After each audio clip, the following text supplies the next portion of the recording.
Hello, thank you. This is Jim Campanini, and welcome to the Wine Novice. I have a special guest today. We have Christian Roguenant. He's the winemaker from the Niven Wine Estates you're in California. And where is it? Yes, Jim. Yeah, we are from France, and we are located. We have a beautiful property in California. We exactly at equidistance from Los Angeles and San Francisco.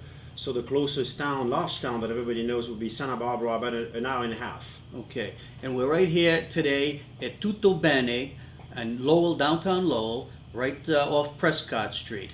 We've got a beautiful place to hold this great discussion, and hope that you will come down here and see Tutto Bene, which is run and operated by Dick Rourke of Lowell. No, this is the first winemaker, truly winemaker, outside of my Uncle Frankie, who died 40 years ago, who used to make wine at the home. Tell me, how difficult is that job in this day and age where there's so much going on, competition about grapes, blending, and everything else that is taking place in the industry? I think the two elements you really need is you need to find a really good site, know how to grow grapes properly, and plant the appropriate varietal or types of grape on the soil, and of course, be a good winemaker. And to be a good winemaker, you need two things generally. One is to go to a good college. It's really important so you understand the science of fermentation, a little bit microbiology. And the second thing is the passion, the commitment, and the experience. When you make bread, you can start every day. When you make wine, you have one harvest a year. So you have to look like me with a little bit of gray hair and losing hair before you can make very good wine. But I do that well now. Christian, if your wine has a sense of humor like you do, I'm going to drink every one of it. But that's great. Thank you. Now, my column is called The Wine Novice because I am learning. I'm not an expert, and I hope to engage people and we exchange information, try to get to know a little more about wines, and create this as a lifetime education and experience. What advice would you have for some people like myself who are just getting into wines? Well, two things. First of all, don't be so influenced by the rating of some of those big wine writers that have a big name. Their taste may be not yours. I think it's very important. You don't have to spend a lot of money. Spend less than $20 when you buy wine, and try different things. Try Chardonnay, try new varietals, Albarino, and in the reds, one day try a Malbec from Argentina, and then you try Rosé from Provence, and you try a Sangiovese from Italy. Try different wines, different food, and I think eventually you'll find if you like more fruity wine, more acidic wine with more oak. It's like food, some people like spicy food, some like more neutral, some like... So it's a little bit from everybody. So experimenting, and that's what life is all about. The world of wine and food. I think Christian has been reading my wine blog online, because obviously that is exactly, those are the tenets that I've been endorsing in it. And the problem that I have, and some of the people who have called me, is we don't get all the aromas. And I tell people, don't look at the back of the label. Try to develop your own palate, your own nose. What did it smells like? And there's no wrong answer, because people might sense different things from the wines. Is that? Well, it's very true, and the reason why it's a little intimidating to really appreciate wine at first is the sense of smell is not something we learn at school. Your parents educate you with colors, with sound. You learn how to learn an instrument, your eyes, but very few parents at school don't learn the taste of the smell of lilac versus roses, or what particular like red currant would taste versus black currant. So it's something that comes later in life with experience. So eating good food, going to the market, appreciate fresh product, organic food, get you into the mood of flavors. And at first, when you discover the world of wine and you try to understand flavors simplified, is that flowery taste? Like a yellow flower, white flowers, and when you taste some fruit, is that more like a cherry, blueberry, red berry, or is it more citrus? And then the last components would be, is there oak? Oak would be a little vanilla, a little bit of tannin to it. So simplify with just fruit, flower, and a little bit of spices like balsamic spices. And with that, you already have 4 or 5 words of descriptors. And if you read a little bit online, a few things, and you pick up something and you can impress your friend and say, oh man, you know a lot about wine. So I'm not a failure because I can't smell leather. I say, what is leather? You know, bad enough I have to put a belt on every day, but that's good. Well, we're going to talk about some particular wines from the Edna Valley, and that Christian actually helps to. Well, you make, right? Yes, You absolutely. blend it. We have a really an incredible property. We are located 3.5 miles from the Pacific Ocean. And it's interesting, the Pacific Ocean, as we all know, is very cold. The water temperature is 48 to 52 degrees.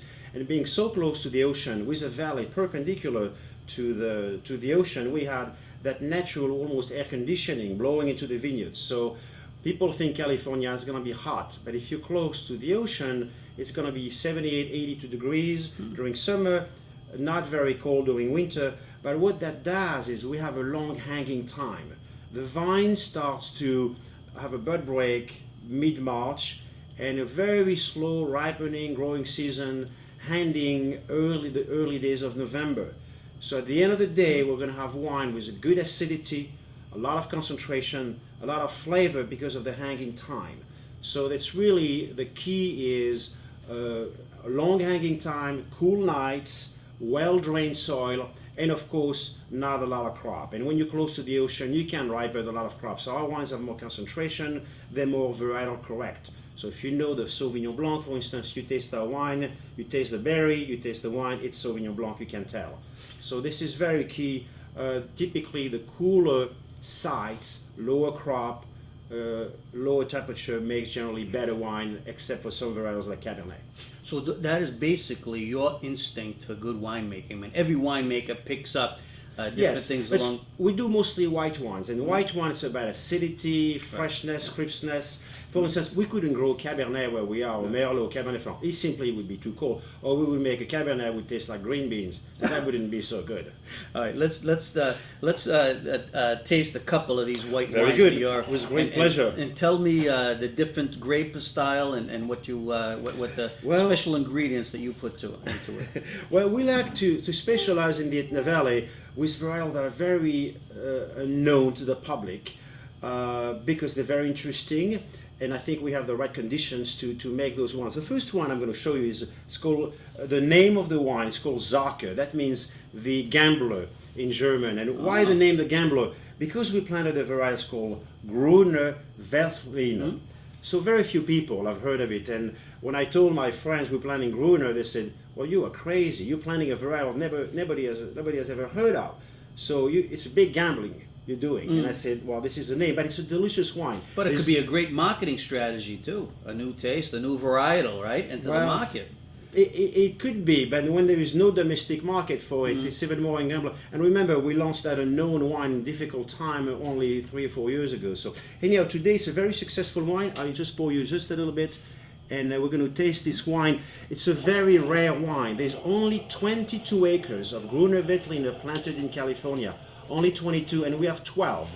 So in reality, if you're in Massachusetts, that's the only Gruner from the United States you can taste. So it's kind of fun. So let's have a toast to that first, and let's smell it and try to see what we got inside.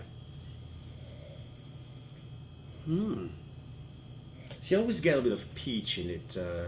Peach, a little bit of white pepper. I can definitely tell the peach. I'd be sneezing if it was white pepper, but I agree with the expert. No, really, and you get a good mouthfeel. It's very round. It's soft. There's good creaminess to it.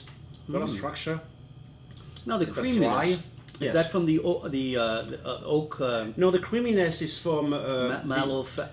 Well, actually, the creaminess comes from what we call the lees contact. That's right. As we know, to ferment the sugar into the grape, into the juice, we need yeast. So the yeast transform the sugar into a little bit of alcohol and other compounds, and when the yeast actually fall at the bottom of the barrels, they stay there for a while, but the contact of yeast and wine create that creaminess, that really soft and round texture.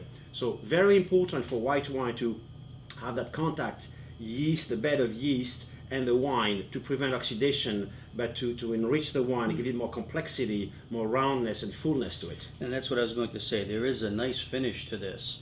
You know, I feel that tingle all the way around my tongue, and usually you get a little aftertaste. But this seems to be it gets a little it gets better. The aftertaste Well, it's gets a long-lasting finish. yeah. You can see a bit of peach that continues, and you get that once again that creaminess. It's a really pleasant wine that originated from Austria.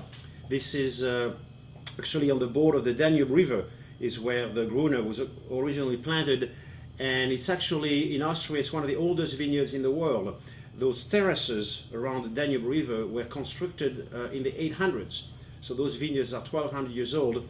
And traditionally in Austria, Gruner Veltliner is consumed with salads or cured meat, salami, you know, those prosciutto. Okay, and with those, the Easter holiday coming up and a lot of people having ham, would this be a good one for that? I think so, especially, well, I maybe wouldn't shoot that for a cooked ham, but if you have salami or prosciutto or something Okay. like that, So with for the salad. appetizer, salad. Exactly, a little salad. If you have a little, you know, cheese, prosciutto, that would be absolutely delicious. It's and of course a salad with some tomatoes and cucumbers and things like that. A delicious wine. And I recommend it on the first tasting. I love it. What else do we have? What else could we? And by the way, Gruner means green in German. For those of you, just for the details, we have a Sauvignon Blanc. Sauvignon Blanc is a very interesting varietal because when you eat the food into the vineyards and you taste the wine, if it's a well-made wine, it's very similar flavor. And why is that? It's because the aromatics of Sauvignon Blanc, the majority are located in the skin of the grapes. Oh, that's something new. And something that is very important when you're a good winemaker that you need to do is you need to macerate the skin and the juice for about 2 hours. So when the fruit is harvested in the vineyards, we bring the fruit right away to the winery. We actually run it through the crusher, remove the stems, and we macerate for 2 hours the fruit with dry ice, so it doesn't oxidize, and then we press. By doing so, we extract all the aromatics from the skin and make the Sauvignon Blanc a lot more interesting. Okay. And this is the tangent, by the way. We go off on a tangent. This brand is dedicated to less known varietals such as Albarino, which is originally from Spain, Sauvignon Blanc, Grenache Blanc, etc. Now, why is it that some Sauvignon Blanc winemakers put Semillon in it? Is that? If you have Semillon, is a much softer, rounder varietals, and if you have a lot of greenness into the Sauvignon Blanc, if it's too almost like green beans, or if it was herbaceous would be the more appropriate word. The Semillon kind of round things out, make it a little softer, rounder. But if you have to use Semillon, generally it's maybe not the best site to grow Sauvignon Blanc, because Sauvignon Blanc is such an elegant and beautiful varietals planted in the right environment and grown properly with an appropriate leaf pooling, canopy management. You should have on its own a magnificent wine. Okay, let me have a little taste of this. Very good. Just a little sip, and then we'll. That's fine, thank you. Swirl that wine, as I told you in lesson number 1. Release those aromatics. So Sauvignon Blanc, right away you're going to pick a little grapefruit, a little citrus. That's kind of the signature of Sauvignon Blanc.